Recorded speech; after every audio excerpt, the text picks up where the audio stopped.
Yeah, At Home is one of the most recent competitions, and it's intended to challenge people to build what we've seen in science fiction. People are always predicting, we're going to have these robots in the home to do our housekeeping and all the rest of it, and it hasn't happened.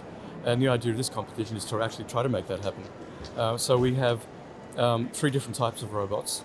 One robot is the team. It's custom built, so the team build the robots from scratch. They have to be able to converse with people with speech. They have to be able to identify different people by their faces.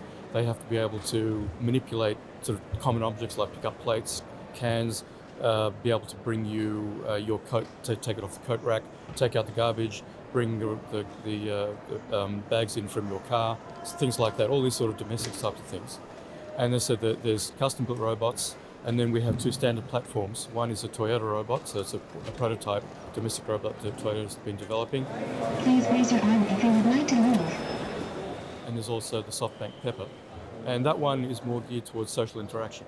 So that's testing things like how well can it hold up a conversation, and like maybe often these robots are used for sort of customer relations, greeting people in a hotel or office building, something like that. So we actually set up little houses that the robots actually go through, and they might even have to move over an object such as an electrical cord or a shoe to actually get to an object. So these are the test methods that they actually develop to test the robots to see if they can be used in a home environment. No, I got it.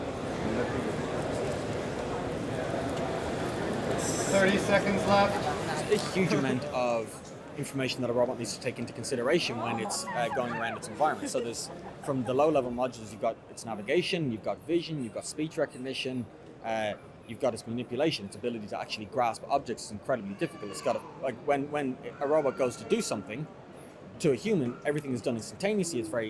It's incredibly intuitive as to what you have to do. But for a robot, it has to take in.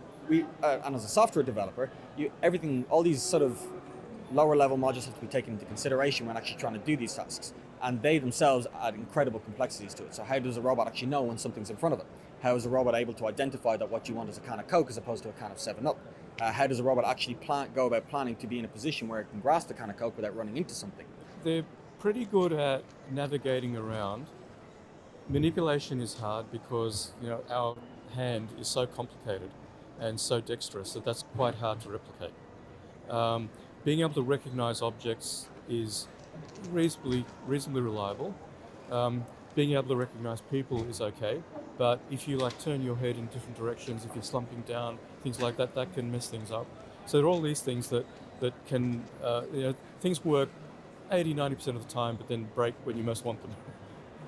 If you stick to specialized skills, then you can sort of build a robot to do that. But having sort of the general purpose skill that humans have, that's still quite a way off.